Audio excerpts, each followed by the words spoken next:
तो ये विधानसभा चुनावों में अब करीब 100 दिन का वक्त बचा है। टिकटों की दावेदारी को लेकर हजारों उम्मीदवार उम्मीद लगाए बैठे हैं। भाजपा और कांग्रेस दोनों की नजर जिताऊ प्रत्याशियों पर टिकी है ताकि जीत का समीकरण तैयार किया जा सके। लेकिन राजस्थान की एक विधानसभा ऐसे भी है जहां के लिए कहा जाता है कि कांग्रेस इस सीट पर केवल हार के लिए टिकट देती है। क्या कांग्रेस इस सीट पर हारने के लिए वाकई में टिकट देती है? आखिर क्या है पूरा माजरा, जानेंगे इस रिपोर्ट में।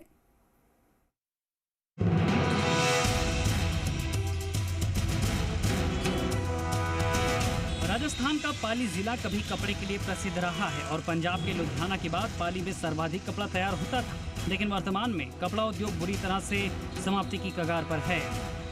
यहाँ कुल 6 विधानसभा सीटें हैं और बीते 4 दशकों से ये क्षेत्र बीजेपी का गढ़ माना जाता है। जिले की सबसे मुख्य पाली विधानसभा सीट पर ही कांग्रेस का सबसे खराब प्रदर्शन रहा है। पाली विधानसभा सीट पर लगातार पिछले 5 विधानसभा चुनाव में बीजेपी के ज्ञानचंद पारख जीत रहे हैं। कांग्रेस पिछले 38 सालों से पाली की विधानसभा सीट जीतकर खाता खोलने की कोशिश कर रही है, लेकिन उसे कामयाबी नहीं मिली है। मुख्यमंत्री अशोक गहलोत के गृह क्षेत्र से जुड़ा होने के बावजूद पिछले 2 दशक से इस जिले में कांग्रेस कभी भी मजबूत प्रदर्शन नहीं कर पाई। हालत ये है कि साल 2018 के विधानसभा चुनाव में एक भी सीट कांग्रेस को नहीं मिली। हालांकि मारवाड़ जंक्शन विधानसभा से निर्दलीय जीतने वाले खुशवीर सिंह जोजावर ने गहलोत सरकार को समर्थन दिया। राजनीतिक गलियारों में कहा जाता है कि मुख्यमंत्री बनने के लिए गहलोत ने ही जोजावर को निर्दलीय चुनाव लड़ने के लिए तैयार किया था। राजस्थान के पुनर्गठन के बाद साल 1957 से 2018 तक हुई 14 विधानसभा चुनाव में कांग्रेस केवल 5 बार ही इस सीट पर जीत दर्ज कर पाई है। इस सीट पर कांग्रेस के अंतिम जीते हुए प्रत्याशी 1980 में माणकलाल मेहता रहे। साल 1957 से 1984 तक करीब 30 साल तक कांग्रेस का गढ़ रही सीट पर कांग्रेस ने 1985 के विधानसभा चुनाव में प्रयोग करना शुरू कर दिया और इस सीट को हमेशा के लिए हारने वाली सीट बना दिया। कहा जाता है कि 90 के दशक में उभरे निर्दलीय नेता भीमराज भाटी ने विधानसभा सीट को हमेशा के लिए कांग्रेस की कब्रगाह बना दिया। 1980 से लेकर पिछले 2018 के अब तक हुए 8 विधानसभा चुनाव में कांग्रेस यहां पर कभी भी जीत दर्ज नहीं कर पाई।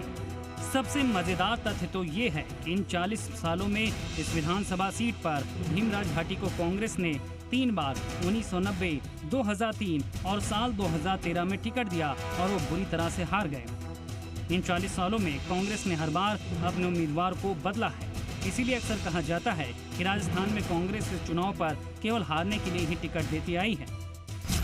मौजूदा वक्त में पाली विधानसभा की सीट पर कुल 2,62,038 मतदाता हैं। इस सीट पर सबसे ज्यादा SC/ST वर्ग के मतदाता हैं, जिनकी संख्या 55,000 से ज्यादा है। इसके बाद 32,000 मुस्लिम, जैन समाज के 25,000 मतदाता निर्णायक हैं। लेकिन यहाँ कांग्रेस जैन और मुस्लिम समाज के वोटरों के बीच कभी तालमेल नहीं बना पाई। 2023 के विधानसभा चुनाव के लिए पाली विधानसभा सीट से कांग्रेस पार्टी के टिकट के लिए 25 लोगों ने उम्मीदवारी जताई और पार्टी पर्यवेक्षकों को कुल 53 आवेदन मिले। कांग्रेस ने अजीज दर को पाली कांग्रेस का जिलाध्यक्ष बनाकर मुस्लिम मतदाताओं को खुश करने की कोशिश की, लिहाजा इस सीट पर मुस्लिम को टिकट मिलने की संभावनाएं कम है।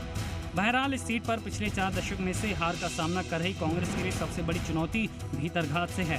4 दशक में ये चुनौती घटने के बजाय बढ़ी ही है। ऐसे में इस बार इस सीट पर कांग्रेस के सबसे मुश्किल काम सही उम्मीदवार को टिकट देने के बाद अपने ही बागियों को साध कर रखना होगा। निजाम कंटालिया, जी मीडिया, दिल्ली।